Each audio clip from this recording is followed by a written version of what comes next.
if she can make it to there. She's going to want to keep low because she'll be in the open on that grass. So look what she'll have to contend with next. And that goes down there. Which, okay. And then there's her guardrail signaling the main drag for help.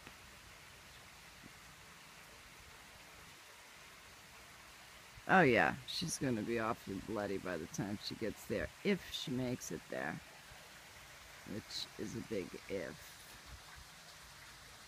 depending on my mood.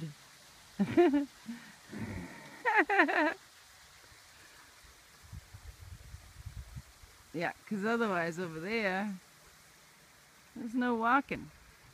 There's no way to get from there to here on foot.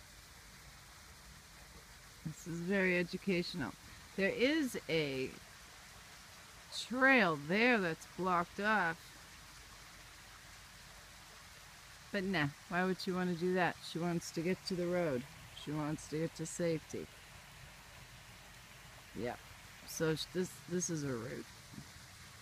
Push her down there, over there. And it's going to be hairy right there, because... So, she's going to want to climb through the woods. Cross quick. Cross back through the woods. Yes, I'm talking to myself. And then down there. And then up that embankment to the highway. Gotcha.